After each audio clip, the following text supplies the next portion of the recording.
नमस्कार दोस्तों, इस वीडियो में हम एसएससी जीडी 2025 का जो एग्जाम हुआ था उसके हम जीएस टॉपिक वाइज कवर कर रहे हैं। इससे पहले मैंने हिस्ट्री का प्रश्न करा दिए थे। टोटल लगभग मान के चलो उसमें 80 प्रश्न थे जो मैंने टॉपिक वाइज कराया हुआ है। इसमें भी अब टॉपिक वाइज लगातार इस प्रश्न का कवर कर रहे हैं जो प्रीवियस क्वेश्चन 2025 में पूछा गया सभी प्रश्न है। तो सबसे पहले आज हम 3 सेक्शन कवर करेंगे। सबसे पहले ज्योग्राफी होगा, उसके बाद पॉलिटी, उसको लास्ट में इकोनॉमिक्स हो जाएगा। इसमें लगभग बात करें तो 300 प्लस क्वेश्चन होने वाला है जो आपके आने वाले एग्जाम के लिए बहुत बेनिफिशियल साबित होने वाला है। एसएससी के हर एक एग्जाम के लिए आपको बहुत फायदा करने वाला है। इसलिए जो लोग नए हैं चैनल को सब्सक्राइब जरूर कर लीजिएगा और वीडियो को लाइक कर दीजिएगा। तो चलिए शुरू करते हैं। तो सबसे पहले बात करें ज्योग्राफी में टोटल 51 क्वेश्चन है, फटाफट कंप्लीट करते हैं। फर्स्ट क्वेश्चन देखिए, एक ऐसा भौगोलिक क्षेत्र जिसमें अलग जलवायु विशेषता वाले अलग अलग लेकिन समान पारिस्थितिकी तंत्र होते हैं उसे क्या कहा जाता है?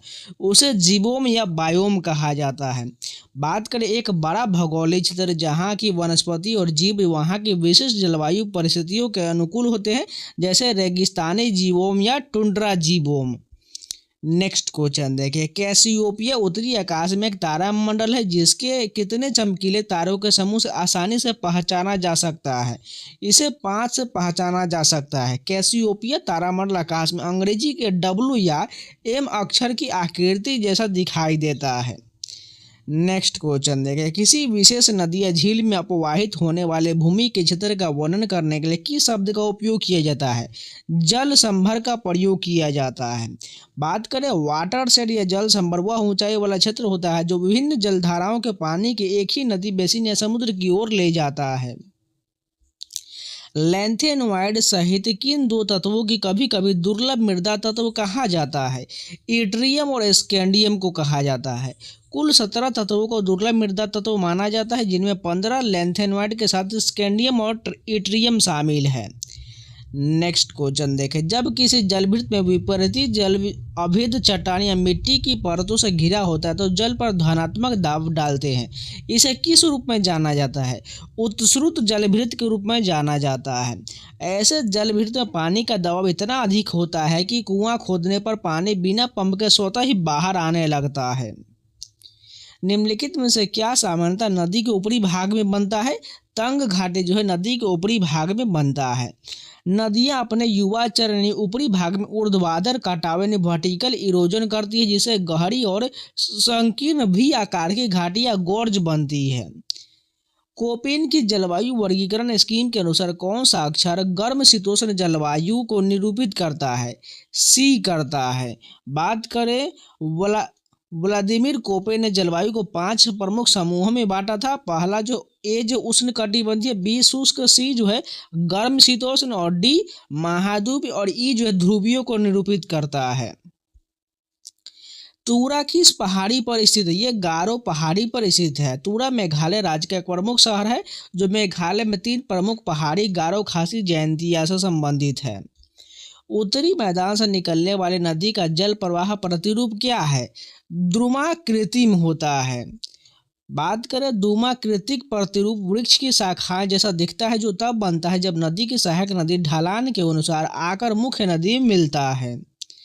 ताम्रपाषाण काल की मालवा बस्ती का अत्यधिक सघनता किस स्थान में पाया गया था? मध्य नर्मदा बेसिन में पाया गया था। मालवा संस्कृति अपने विशिष्ट लाल और काली मिट्टी के बर्तन के लिए प्रसिद्ध था। महासागरीय पटल अधिकांशतः बेसाल्ट से बना होता है जो समुद्र तल के नीचे कितने किलोमीटर तक फैला होता है? ये 5 से 10 किलोमीटर तक फैला होता है। महासागरीय पटल महाद्वीप पटल जो 30 से 50 किलोमीटर तक मोटा हो सकता है की तुलना में बहुत पतला और अधिक सघन होता है। भारत में वर्षा आधारित क्षेत्रों के लिए राष्ट्रीय जल संभर विकास परियोजना की शुरुआत कब किया गया था? 1990-91 में किया गया था। इस परियोजना का उद्देश्य वर्षा का जल कुशल प्रबंधन कर कृषि उत्पादकता को बढ़ाना था। निम्नलिखित में से कौन सी नदी प्रायद्वीपीय पठार से नहीं निकलता है? गंडक नदी प्रायद्वीपीय पठार से नहीं निकलता है। गंडक नदी हिमालय से निकलता है, जबकि महानदी, सोन, चंबल प्रायद्वीपीय भारत की नदियां हैं। गल्फ धारा किस महासागर की तेज गर्म समुद्री धारा है? अटलांटिक महासागर की धारा है।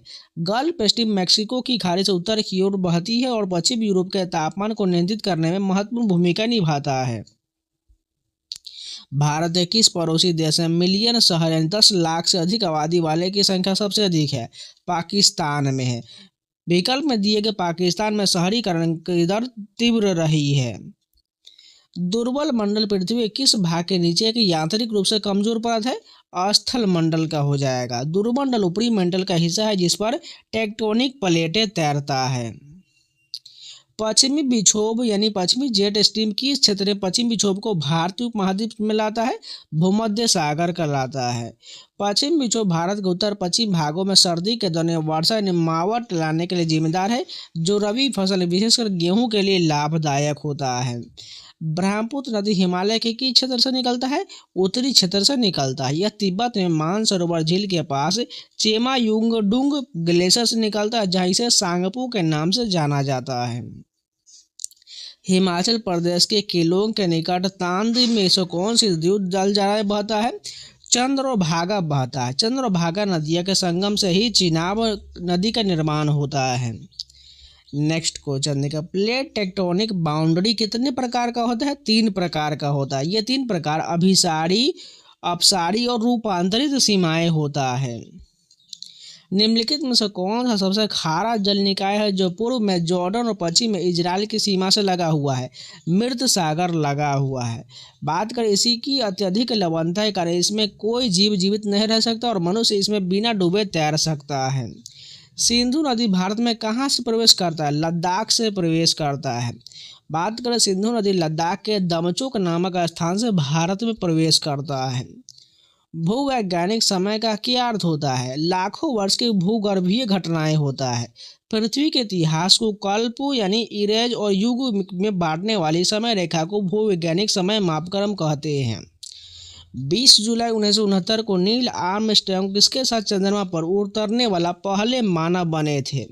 एडविन एल्ड्रिन के साथ उतरे थे। यह मिशन अपोलो 11 के माध्यम से चंद्रमा पर पहुंचा गया था। कौन सा प्रकार का कार्बोनेट अपसादी सेल है जो मुख्य रूप से कैल्साइट और एर्गोनाइट खनिज से बना होता है? चूना पत्थर हो जाएगा। चूना पत्थर का उपयोग सीमेंट बनाने और निर्माण कार्यों में व्यापक रूप से होता है। भूवैज्ञानिक में सीमा पृथ्वी की परपट्टी की निचली परत यानी सिलिका और किसमें समृद्ध सेल से बना होता है? सिलिकेट से बना होता है। सीमा का अर्थ है सिलिका और मैग्नीशियम। यह मुख्य रूप से समुद्री तलहटी में पाया जाता है। महासागरीय अम्लीकरण की प्रक्रिया क्या है? कार्बन डाइऑक्साइड अवशोषण के कारण पीएच में कमी जो है इसको दर्शाता है। जब महासागर वायुमंडल से अधिक CO2 सोखते हैं तो पानी अधिक अम्लीय हो जाता है, जिससे कोरल रीफ को नुकसान होता है। नील नदी लंबे समय से 6,695 किलोमीटर तक फैला दुनिया की सबसे लंबी नदी माना जाता है। यह कहाँ अवस्थित है? यह उत्तर पूर्व अफ्रीका में है। नील नदी का उद्गम विक्टोरिया झील से होता है और यह भूमध्य सागर में गिरता है। ब्रह्मपुत्र नदी निम्नलिखित में से किस देश में नहीं बहता है? नेपाल में नहीं बहता है। यह चीन, तिब्बत, भारत, बांग्लादेश से होकर बहता है। किस जलवायु क्षेत्र की विशेषता पूरे वर्ष गर्म और आर्द्र स्थिति होता है? उष्णकटिबंधीय का होता है। भूमध्य रेखा के आसपास का क्षेत्र 12 महीने उच्च वर्षा और गर्मी प्राप्त करता है। पारिस्थितिकी आवास की अवधारणा क्या है? किसी पारिस्थितिकी तंत्र में किसी प्रजाति की विशिष्ट भूमिका को दर्शाता है। निश वह जगह है जहाँ कोई जीव न केवल रहता है बल्कि उसका पर्यावरण के प्रति कार्य भोजन की आदतें भी शामिल होता है। समुद्र की ओर प्रवाहित होते हुए जब एक नदी कई छोटे छोटे जलमार्ग में विभाजित होता है तो क्या बनता है? इसे डेल्टा कहा जाता है। नदी की ये छोटी शाखाएं वितरिका क्या कहलाता है? नदी की ये छोटी शाखाएं वितरिका कहलाता है। ये क्वेश्चन नहीं था।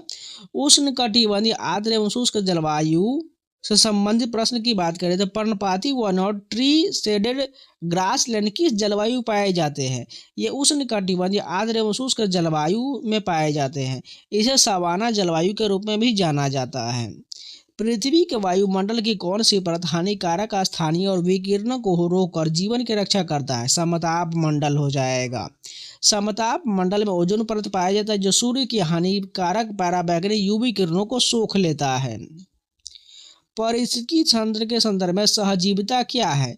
विभिन्न प्रजातियों के बीच घनिष्ठ और दीर्घकालिक परस्पर संबंध को दर्शाता है। जैसे लाइकेन की बात करें तो शैवाल और कवक का सहजीवन होता है। कौन सी पर्वतमाला त्रिभुजाकार है जिसके शीर्ष पर रत्नापुरी और भुजाएं ताप्ती एवं नर्मदा के समानांतर है? सतपुरा पर्वतमाला है। सतपुरा और विंध्याचल के बीच ही प्रसिद्ध नर्मदा नदी की भ्रंश घाटी जिसे रिफ्ट वैली कहते हैं। किस राज्य के गंगा डेल्टा और तटीय मैदान जुलाई और अगस्त में तूफानों से प्रभावित होते हैं? ओडिशा हो जाएगा। ओडिशा का तट चक्रवातों के लिए बहुत संवेदनशील है। उत्तराखंड का कौन सा भू आकृतिक क्षेत्र हिमाद्री के नाम से जाना जाता है? उत्तरी क्षेत्र जाना जाता है।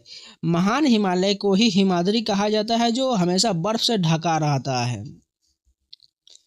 यदि वन पारिस्थितिकी तंत्र के सभी लकड़बग्घे यानी शिकारी हटा दिए जाए तो क्या होगा? अधिक जनसंख्या के कारण इम्पाला भूखमरी से मर जाएगा। शिकारियों की अनुपस्थिति में शिकारियों का शाकाहारियों की संख्या इतना बढ़ जाएगा कि घास संसाधन कम पड़ जाएंगे। निम्नलिखित में से कौन सा एक मानव निर्मित जल निकाय है जो किसी नदी के प्रवाह को अवरुद्ध करके बनाया जाता है? जलाशय बनाया जाता है, रिजर्वायर, जैसे बांधों के पीछे बनने वाले कृत्रिम झील। नीलगिरी पर्वत श्रृंखला किन 3 राज्यों के उत्तरी सीमा पर स्थित है? तमिलनाडु, केरल और कर्नाटक के सीमा पर है। नीलगिरी को ब्लू माउंटेन कहा जाता है और यहाँ डोडा बेटा जैसा ऊंची चोटी है। लगभग 300 मिलियन वर्ष पहले पैंजिया महाद्वीप के दक्षिण आधे भाग को क्या नाम था? इसे गोंडवाना लैंड के नाम से जाना जाता था। उत्तरी भाग को लौरेशिया कहा जाता था। पृथ्वी के वायुमंडल का वह क्षेत्र जहां मौसमी घटनाएं बादल वर्षा घटित होता है क्षोभ मंडल में घटित होता है। यह वायुमंडल की सबसे निचली परत है जिसकी ऊंचाई ध्रुवों पर कम है और भूमध्य रेखा पर अधिक होता है। कौन सा प्राचीन महासागर हिंद महासागर के विकास से पहले अस्तित्व में था? टेथित सागर था। बात करें इसी सागर के तलछटों में मुड़ पड़ने से हिमालय पर्वत का निर्माण हुआ है। जल चक्र वह प्रक्रिया जिसके द्वारा जल किनके बीच संचारित होता है? महासागर, वायुमंडल, भूमि के बीच संचारित होता है। इसमें वाष्पीकरण, संघनन और वर्षण मुख्य चरण है। सर्दियों में उत्तरी मैदान में तापमान हिमांक से नीचे क्यों नहीं गिरता है? हिमालय शीत साइबेरियाई पवनों को भारत में प्रवेश करने से रोकता है। हिमालय एक विशाल दीवार की तरह खड़ा होकर मध्य एशिया की बर्फीली हवाओं से भारत की रक्षा करता है। विश्व का कितना जल मीठे जल के रूप में मौजूद होने का अनुमान है? 2.5% होने का अनुमान है। पृथ्वी के कुल पानी का लगभग 97.5% खारा पानी यानी महासागरों में है। सर्वाधिक वर्षा वाले स्थान की बात करें तो पृथ्वी पर 2 सबसे अधिक वर्षा वाले स्थान कौन से हैं? चेरापूंजी और मासिनराम है। मासिनराम वर्तमान में दुनिया का सबसे गीला स्थान है जो मेघालय की खासी पहाड़ी में स्थित है। किस जल निकाय में सामान्यतः सबसे अधिक लवणता होता है? महासागर में होता है। महासागरों की औसत लवणता लगभग 35/1000 होता है। निम्नलिखित में से क्या जल संरक्षण में सहायता कर सकता है? वर्षा जल संग्रहण करता है। छतों पर गिरने वाले वर्षा जल को संचित करना जल की किल्लत दूर करने की प्रभावी तरीका है। वह प्रक्रिया जिसके द्वारा पानी वाष्प में परिवर्तित होकर ऊपर उठता है इसे क्या कहा जाता है? वाष्पीकरण कहा जाता है। तापमान बढ़ने पर वाष्पीकरण की दर बढ़ जाता है। अब चलिए पॉलिटी के प्रश्न देखते हैं। पॉलिटी में टोटल 92 क्वेश्चन है, फटाफट कंप्लीट कर लेते हैं। तो ज्योग्राफी का हमारा कंप्लीट हो चुका है। अब चलिए पॉलिटी के देख लेते हैं। क्षेत्रीय परिषद के उपाध्यक्ष के रूप में कौन कार्य करता है? राज्य का मुख्यमंत्री कार्य करता है। गृह मंत्री क्षेत्रीय परिषद के अध्यक्ष होते हैं जबकि संबंधित राज्य के मुख्यमंत्री रोटेशन के आधार पर 1 वर्ष के लिए उपाध्यक्ष बनते हैं। भारत सरकार अधिनियम 1935 में कितनी अनुसूची था? इसमें टोटल जो 10 अनुसूची था। इस अधिनियम में 321 धाराएं और 10 अनुसूची था। वर्तमान में भारतीय संविधान का मुख्य आधार है। भारतीय प्रेस अधिनियम किस वर्ष पारित किया गया था? 1910 में भारतीय प्रेस अधिनियम पारित हुआ था। किस अधिकार को जीवन और व्यक्तिगत स्वतंत्रता का अधिकार का घटक माना जाता है? निजता का अधिकार, राइट टू प्राइवेसी को माना जाता है। सुप्रीम कोर्ट ने पुट्टा स्वामी के 2017 में इस अनुच्छेद 21 के तहत मौलिक अधिकार घोषित किया है। राष्ट्रीय आपातकाल अनुच्छेद 352 के दौरान संसद विधानसभा का कार्यकाल कितना बढ़ा सकता है? 1 वर्ष तक बढ़ा सकता है। की संशोधन अधिनियम ने राज्य वित्त आयोग का गठन किया था? 73वें संशोधन अधिनियम के द्वारा राज्य वित्त आयोग को गठन किया गया था। यह संशोधन ग्रामीण स्वास्थ्य स्थानीय निकाय यानी पंचायती राज से संबंधित है। 1919 के अधिनियम द्वारा प्रांतों में कौन सी प्रणाली शुरू किया गया था? द्वैध शासन प्रणाली शुरू किया गया था। संवैधानिक निकाय और नोडल मंत्रालय का सही युग्म कौन सा हो जाएगा? संघ लोक सेवा आयोग यानी यूपीएससी, कार्मिक लोक शिकायत एवं पेंशन मंत्रालय, ये सभी हो जाएगा। राष्ट्रीय पिछड़ा वर्ग आयोग एनसीबीसी की स्थापना से संबंधित संशोधन कौन सा है? 102वां संशोधन अधिनियम 2018 हो जाएगा। गोवा विधानसभा निर्वाचन क्षेत्र विधेयक 2024 के तहत जनगणना आयुक्त की नियुक्ति की शक्ति किसके पास है? केंद्र सरकार के पास है। संसद की संयुक्त बैठक किसके नियमों द्वारा संचालित होता है? लोकसभा के द्वारा संचालित होता है। अनुच्छेद 108 के तहत राष्ट्रपति संयुक्त बैठक बुलाते जिसकी अध्यक्षता लोकसभा के अध्यक्ष करते हैं। अनुसूचित जाति और जनजाति आदेश विधेयक 2024 का उद्देश्य किस राज्य की सूची को संशोधित करना है? ओडिशा को संशोधित करना है। 42वें संविधान संशोधन 1976 द्वारा कितने नए नीति निर्देशक तत्व जोड़े गए थे? 4 को जोड़ा गया था। बात करें डीपीएसपी आयरलैंड के संविधान से लिया गया है। सर्वोच्च न्यायालय के न्यायाधीश को हटाने का प्रस्ताव पर लोकसभा राज्यसभा में क्रम से कितने सदस्य के हस्ताक्षर चाहिए? 100 लोकसभा और 50 राज्यसभा के हस्ताक्षर चाहिए। 1950 में मुख्य न्यायाधीश के अतिरिक्त अन्य न्यायाधीशों की संख्या कितना था? 7 हो जाएगा। राज्यपाल की शक्ति के अंतर्गत क्या नहीं आता है?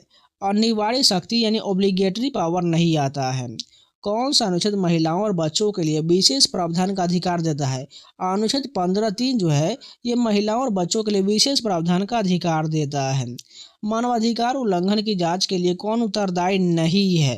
अंतर्राष्ट्रीय मानवाधिकार आयोग उत्तरदायी नहीं है। भारत में राष्ट्रीय मानवाधिकार आयोग यानी NHRC इसके लिए जिम्मेदार होता है। काम की न्याय संगत और मनोचित दशाओं का अनुच्छेद कौन सा है? अनुच्छेद 42 में इसका वर्णन किया गया है। केंद्र राज्य विवाद पर सर्वोच्च न्यायालय का मूल क्षेत्राधिकारी किस अनुच्छेद में है? अनुच्छेद 131 में इसका वर्णन किया गया है। स्पीकर और डिप्टी स्पीकर के पद से हटने का उल्लेख किस अनुच्छेद में है? अनुच्छेद 94 में है। अंतर्राज्यीय जल विवादों का निर्णय किस अनुच्छेद में है? अनुच्छेद 262 में है। मातृत्व राहत के प्रावधान पर कौन सा अनुच्छेद बल देता है? अनुच्छेद 42 बल देता है। शिक्षा और सार्वजनिक सहायता के अधिकार को सुनिश्चित करने वाला अनुच्छेद कौन सा है? अनुच्छेद 41 है। 42वें संशोधन द्वारा कितने मौलिक कर्तव्य शामिल किया गया था? 10 मौलिक कर्तव्य को शामिल किया गया। वर्तमान में कुल 11 मौलिक कर्तव्य है। 11वां मूल कर्तव्य को 86वें संशोधन 2002 द्वारा जोड़ा गया था। राज्य का वास्तविक कार्यपालक किसे माना जाता है? मुख्यमंत्री को माना जाता है। राज्यपाल राज्य का संवैधानिक प्रमुख होता है जबकि मुख्यमंत्री वास्तविक कार्यकारी प्रमुख होता है। राज्य मंत्रिपरिषद सामूहिक रूप से किसके प्रति उत्तरदायी होता है? राज्य विधानसभा के प्रति होता है। भारत के निर्वाचन आयोग का अधिकतम कार्यकाल कितना होता है? 6 वर्ष का होता है या 65 वर्ष की आयु जो भी पहले हो जाए। भारत का महान्यायवादी अटॉर्नी जनरल किसे कानूनी सलाह देता है? संघ सरकार को देता है। राज्य सरकार के व्यवसाय के संचालन के नियमावली कौन बनाता है? राज्य का राज्यपाल बनाता है। 31 दिसंबर 1947 को संविधान सभा में कितने सदस्य थे? 299 सदस्य थे। समाज के कमजोर वर्गों के आर्थिक हितों को बढ़ावा देने वाला अनुच्छेद कौन सा है? अनुच्छेद 46 है। राष्ट्रीय आपातकाल के दौरान विधानसभा का कार्यकाल कौन बढ़ा सकता है? संसद बढ़ा सकता है। अनुच्छेद 165 किसकी नियुक्ति से संबंधित है? राज्य के महाधिवक्ता से संबंधित है। SC/ST के शैक्षिक और आर्थिक हितों के लिए राज्य काम करेगा, यह किस अनुच्छेद में है?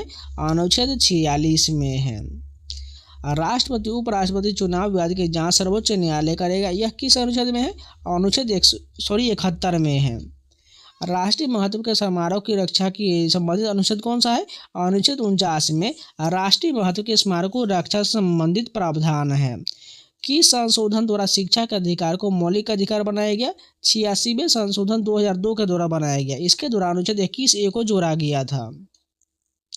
धर्म की स्वतंत्रता की रक्षा करने वाला अनुच्छेद कौन सा है?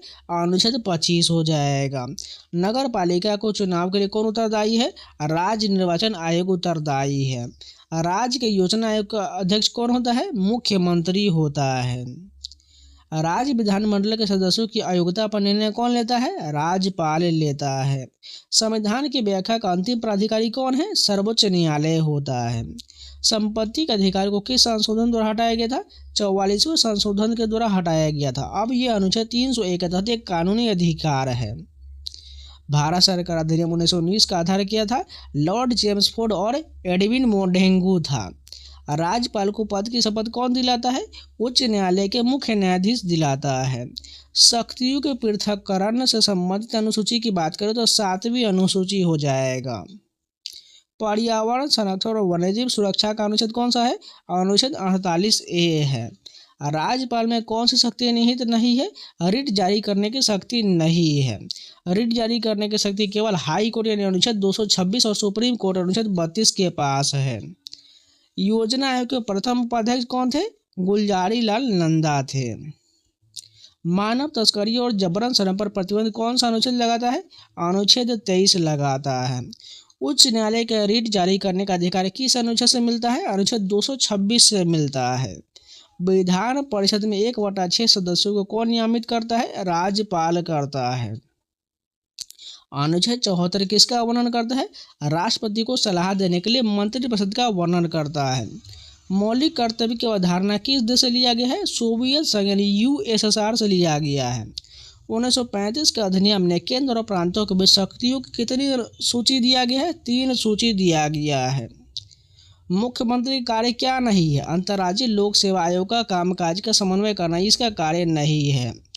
भारत के रजिस्ट्रार जनरल और जनगणना आयुक्त का कार्यकाल किस मंत्रालय का अधीन है? गृह मंत्रालय के अधीन है। ग्राम पंचायत के गठन का समर्थन करने वाला अनुच्छेद कौन है? अनुच्छेद 40 हो जाएगा। 1947 के अधिनियम के बाद भारत का विभाजन कितने डोमिनियन में हुआ था? 2 डोमिनियन में, भारत और पाकिस्तान में हुआ था। मौलिक कर्तव्य को किस भाग में जोड़ा गया है? भाग 4A में जोड़ा गया है। GST लागू करने वाला संशोधन अधिनियम कौन सा है? 101वां संशोधन अधिनियम GST लागू हुआ था। संघ लोक सेवा आयोग यानी UPSC से संबंधित अनुच्छेद कौन सा हो जाएगा?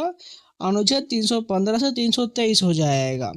शक्तियों के विभाजन की कितनी अनुसूची 1935 अधिनियम में था? 3 सूचियों में था।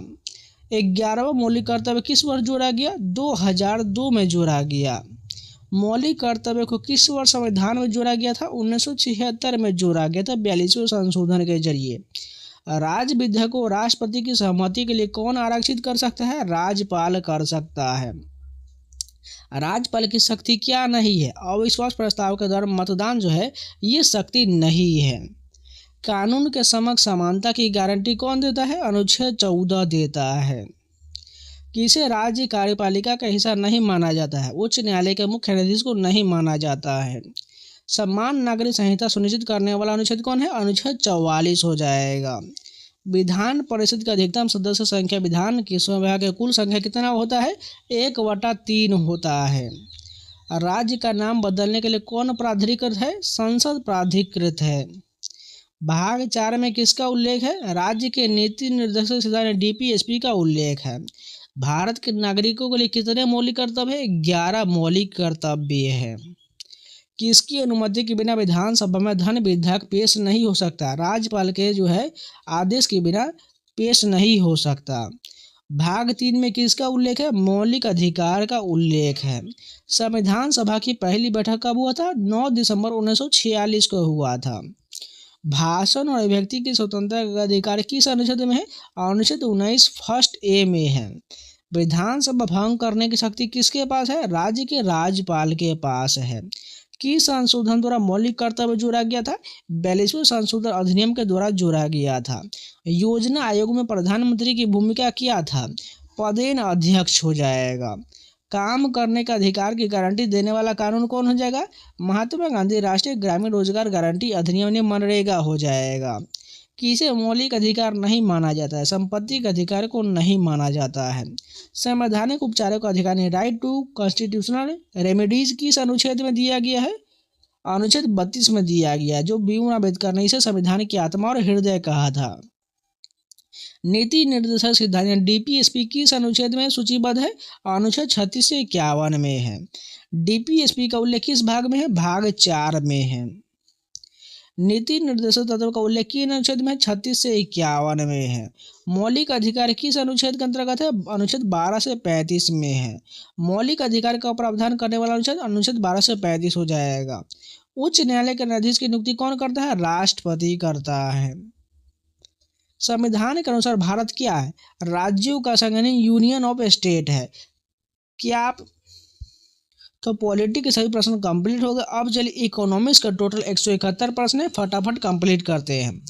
फर्स्ट क्वेश्चन देखिए, आप चेक पर magnetic ink character recognition number MICR के पहले 3 अंक उस शहर के कोड को निर्दिष्ट करते हैं जिसमें आप बैंक खाता है। इसका राइट आंसर की बात करें तो शहर हो जाएगी, शहर के खाते की जांच करता है। अर्थशास्त्र में निम्नलिखित में से कौन सी अवधारणा एक समय काल में परिभाषित किया जाता है केवल प्रवाह में परिभाषित होता है।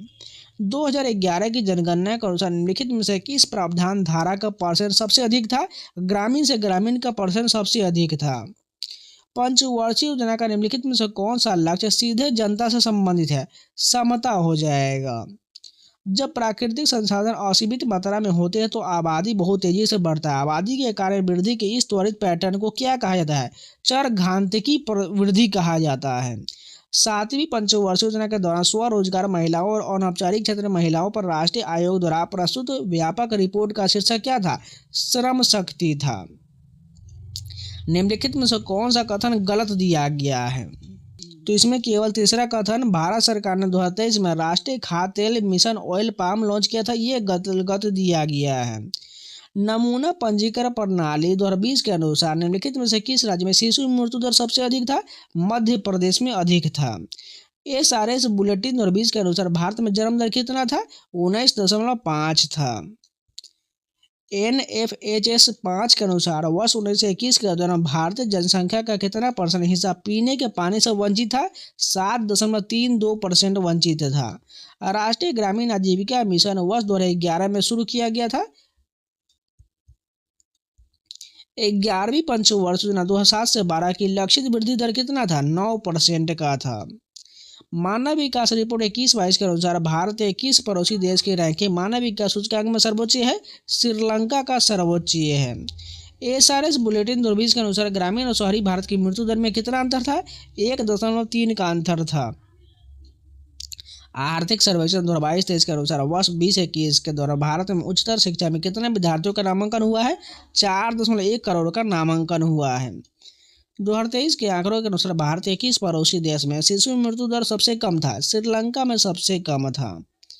NSO सर्वेक्षण के 77वें राउंड के अनुसार भारत में प्रति कृषि परिवार की औसत मासिक आय क्या है? भुगतान किए गए व्यय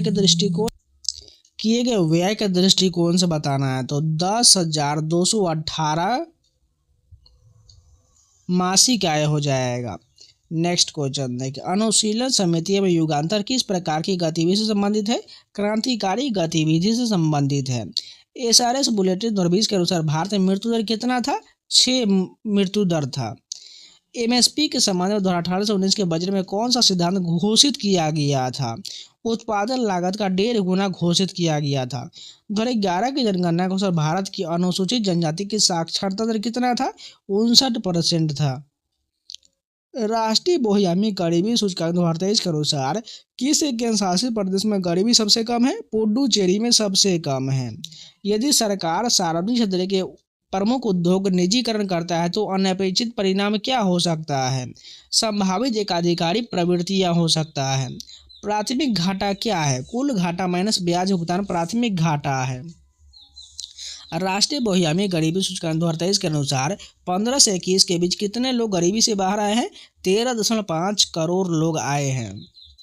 राष्ट्रीय जनसंख्या नीति 2000 के अनुसार कौन सा कथन गलत है? शिशु मृत्यु दर को प्रति 1000 जीवित जन्मों पर 15 से नीचे करना है।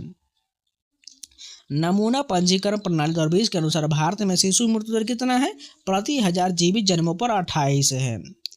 2001 की जनगणना के अनुसार अफगानिस्तान से अप्रवासी जनसंख्या का परसेंट कितना था? 0.2% था। सरकारी संपत्ति की बिक्री को विनिवेश के रूप में जाना जाता है, विनिवेश को जाना जाता है। निम्नलिखित में से कौन सा वाक्य सत्य है? इसमें दिया गया कथन बात करें तो कृषि निर्यात 50.2 बिलियन डॉलर पहुंचा है, ये कथन सही है।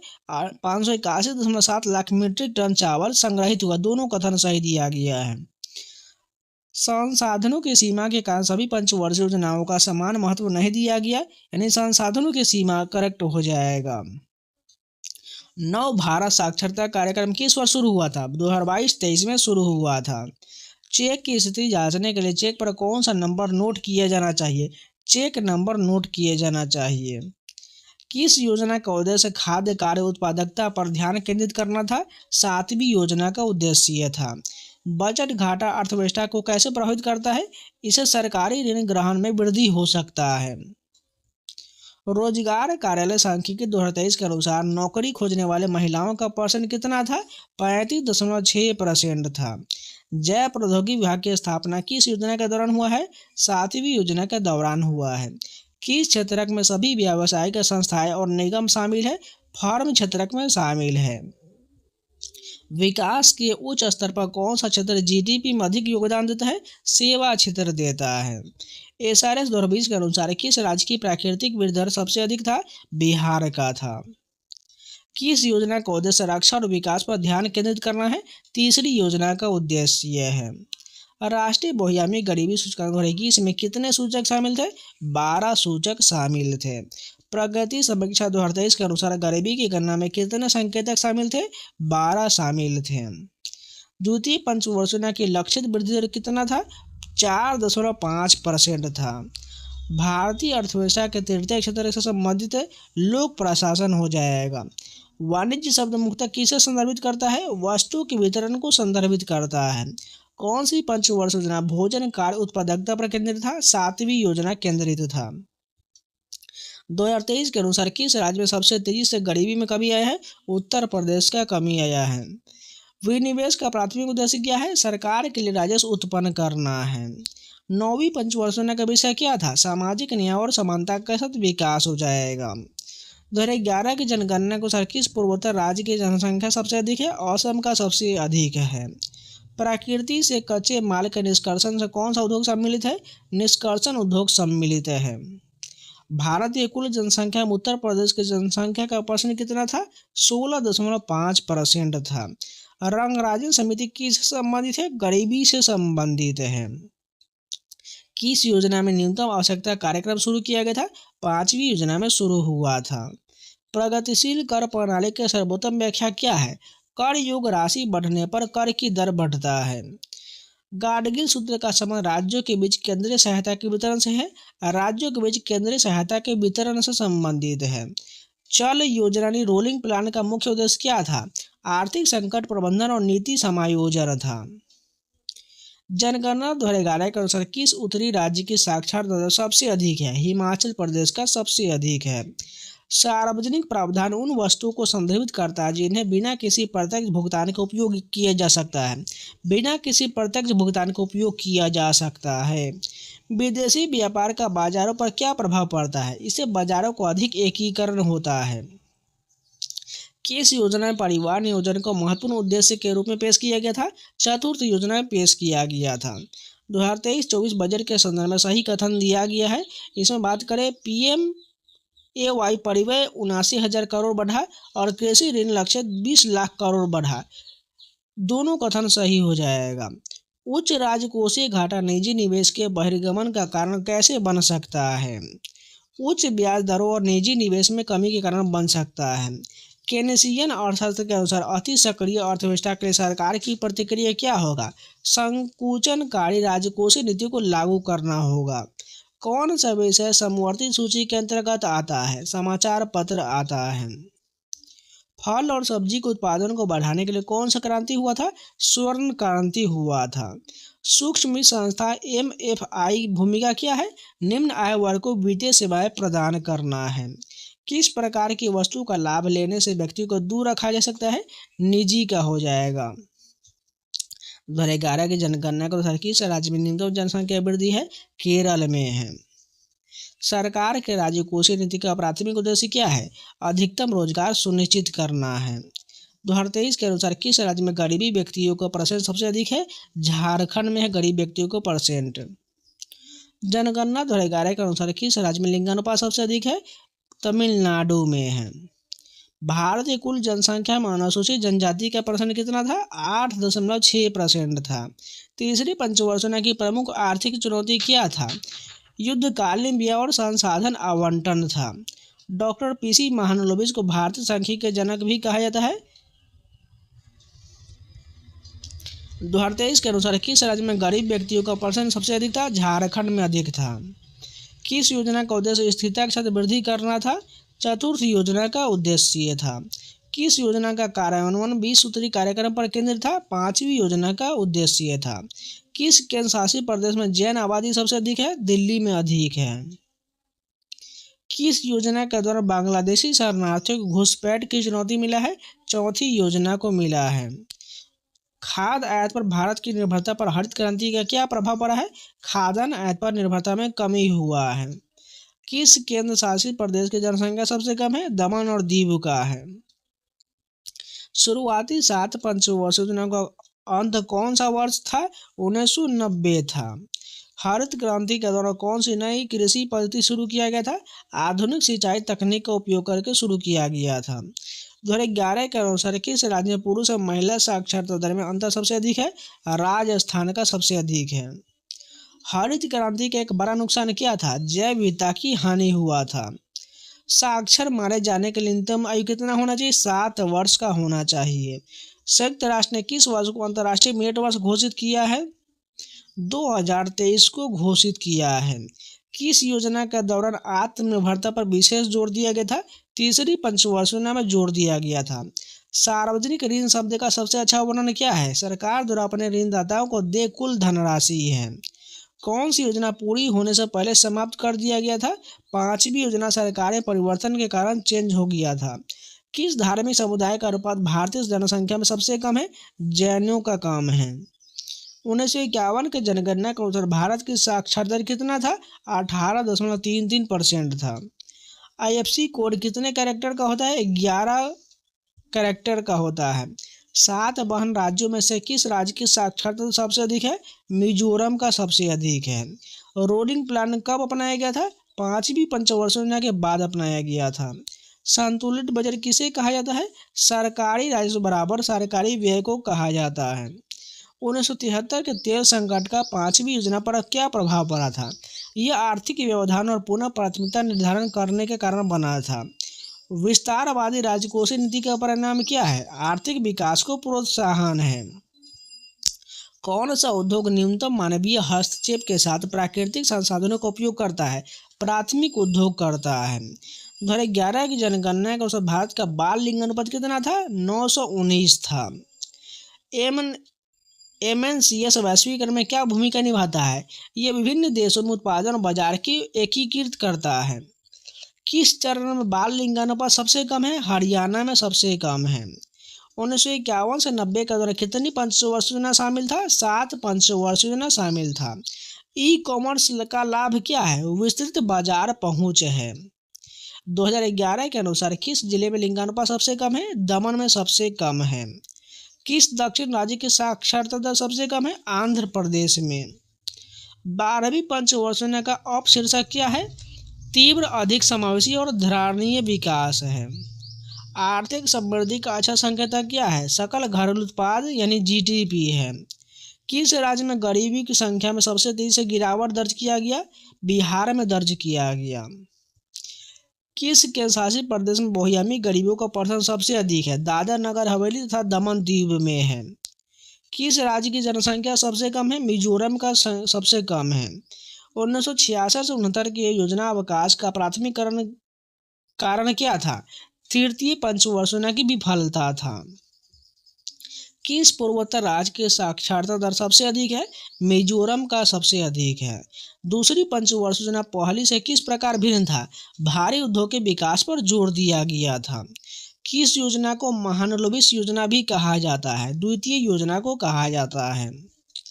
किस उद्योग को सेवा उद्योग माना जाता है? पर्यटन उद्योग को माना जाता है। आधुनिकीकरण लक्ष्य किससे संबंधित है? नई प्रौद्योगिकी संबंधित है। भारत में हरित क्रांति कब शुरू हुआ था? 1966 में शुरू किया गया था। 1956 से 61 की योजना किसने तैयार किया था? PC महालनोबिस ने तैयार किया था। किस उत्तर पूर्व राज्य की साक्षरता दर उच्चतम है? मिजोरम का उच्चतर हो जाएगा। औद्योगिक नीति संकल्प 1956 किस योजना के दौरान क्रियान्वित हुआ था? द्वितीय योजना के दौरान क्रियान्वित हुआ था। वैश्वीकरण को सुगम बनाने वाला प्रमुख कारक क्या है? प्रौद्योगिकी में तीव्र सुधार है। औद्योगिकरण नीति संकल्प 1956 किस योजना का नींव था? दूसरी योजना का नींव पड़ा था। किस सूची पर केंद्र और राज्य दोनों कानून बना सकते हैं? समवर्ती सूची पर बना सकते हैं। भारतीय कृषि पर हरित क्रांति का प्राथमिक प्रभाव क्या था? खाद्यान्न में आत्मनिर्भरता था। ग्राहक को वस्तु खरीदने की क्षमता कहाँ से प्राप्त होता है? आय से प्राप्त होता है। विनिमय विनिमय माध्यम के रूप में कार्य करना मुद्रा का कार्य क्या है? मुद्रा हो जाएगा। भारत पाक युद्ध के कारण कौन सी योजना बाधित हुआ था? तृतीय योजना बाधित हुआ था। सूक्ष्म वित्त संस्थाओं का उद्देश्य नहीं है पारिवारिक आय में कमी लाना, ये इसका उद्देश्य नहीं है। कच्चे माल को अंतिम उत्पाद में बदलने वाला उद्योग कौन सा है? विनिर्माण उद्योग ये है। मिश्रित अर्थव्यवस्था में कौन सा क्षेत्र मिलाकर काम करते हैं? सरकारी और निजी मिलाकर काम करते हैं। सरकारी बजट को वार्षिक वित्तीय विवरण के रूप में जाना जाता है। किस राज्य में पुरुष और महिला साक्षरता दर में अंतर सबसे कम है? केरल में सबसे कम है। पादप और जंतु के प्रजनन से संबंधित उद्योग की बात करें, जननिक उद्योग हो जाएगा। हरित क्रांति के बाद कृषि में क्या परिवर्तन हुआ था? कम उपज वाली फसलों से अधिक उपज वाली फसलों को और विस्थापन हुआ था। द्वितीय योजना के विकास में ऐतिहासिक योगदान किसने दिया था? पीसी महालनोबिस ने दिया था। उपभोक्ता वस्तु का उदाहरण खाद्यान्न हो जाएगा। जननिक उद्योग का उदाहरण क्या हो जाएगा? कुक्कुट पालन हो जाएगा। द्वितीय योजना किस सांख्यिकी के विचारों पर आधारित था? प्रशांत चंद्र महालनोबिस के विचारों पर आधारित था। पांचवी योजना के मुख्य उद्देश्य क्या थे? गरीबी हटाना और आत्मनिर्भरता प्राप्त करना है। 2011 के जनगणना को जनसंख्या घनत्व कितना था? 382 व्यक्ति प्रति किलोमीटर स्क्वायर था। विकल्प में से किस राज्य की जनसंख्या सबसे अधिक है? बिहार की जनसंख्या सबसे अधिक हो जाएगा। भारत में जवाहरलाल नेहरू के समाजवादी आदर्शों से प्रभावित होकर 1951 में पहली योजना शुरू हुआ था, जवाहरलाल नेहरू के हो जाएगा। योजनाओं में समृद्धि का अर्थ क्या हो जाएगा? देश की वस्तु और सेवाओं उत्पादन क्षमता की वृद्धि हो जाएगा। प्राथमिक क्षेत्र का भाग क्या हो जाएगा? पशुपालन हो जाएगा। पांचवी योजना की अनोखी विशेषता क्या था? इसमें गरीबी हटाओ पर जोर दिया गया था। WTO का प्राथमिक कार्य क्या है? अंतर्राष्ट्रीय व्यापार को उदार बनाना और निष्पक्ष व्यवहार सुनिश्चित करना है। आधुनिक अर्थव्यवस्था में सेवा उद्योग क्यों महत्वपूर्ण है? यह आर्थिक विकास में सहायक गतिविधि के प्रावधान में मुख्य भूमिका निभाता है। थोक व्यापारी कौन है? वह व्यक्ति जो बड़ी मात्रा में खरीदता और बेचता है। किस राज्य महिला साक्षरता दर सबसे कम दर्ज किया गया? बिहार में दर्ज किया गया। प्रथम पंचवर्षीय योजना किस मॉडल पर आधारित था? हेराल्ड डोमर मॉडल पर आधारित था। हरित क्रांति का परिणाम नहीं था। ग्रामीण जनसंख्या में कमी इसका परिणाम नहीं था। राष्ट्रीय मधुमक्खी पालन शहद मिशन का लक्ष्य क्या है? मीठी क्रांति के लक्ष्य को हासिल करना है। तीसरी योजना अवधि के दौरान किस बड़ी चुनौती का सामना करना पड़ा था? 1965 का भारत पाकिस्तान युद्ध हुआ था। खेती, मत्स्य और वानिकी किस उद्योग से सम्मिलित है? प्राथमिक उद्योग में सम्मिलित है। प्रथम पंचवर्षीय योजना 1951 से 56 का मुख्य लक्ष्य क्या था? कृषि विकास था। व्यापार में विज्ञापन की क्या भूमिका है? ग्राहकों को सूचित एवं आकर्षित करना है। पंचवर्षीय योजना का क्या एक उद्देश्य क्या हो जाएगा? आत्मनिर्भरता हो जाएगा। भारत में प्रथम पंचवर्षीय योजना कब शुरू हुआ था? 1951 में हुआ था। भारत में योजना का मुख्य उद्देश्य क्या है? विकास प्रक्रिया की शुरुआत करना है। पहली और दूसरी योजना का मुख्य लक्ष्य क्या था? कृषि एवं उद्योग क्षेत्र था। भारत में हरित क्रांति के जनक के रूप में किसे जाना जाता है? MS स्वामीनाथन को जाना जाता है। किस राज्य में पुरुष साक्षरता दर सबसे अधिक दर्ज किया गया था? केरल में दर्ज किया गया था विकल्प के अनुसार। प्रथम पंचवर्षीय योजना में किस क्षेत्र को सर्वोच्च प्राथमिकता दिया गया था? कृषि को दिया गया था। हरित क्रांति के कारण किस फसल में उल्लेखनीय वृद्धि हुआ है? गेहूं और चावल में हुआ है। भारतीय जनगणना 2011 के अनुसार किस राज्य में साक्षरता दर सबसे अधिक है? केरल में सबसे अधिक है। 2011 के अनुसार भारत में किस राज्य की साक्षरता सबसे अधिक है? केरल का करेक्ट हो जाएगा। हरित क्रांति अर्थव्यवस्था किस क्षेत्र से संबंधित है? कृषि क्षेत्र से संबंधित है। भारत में हरित क्रांति का प्राथमिक लक्ष्य क्या था? कृषि उत्पादकता में वृद्धि करना था।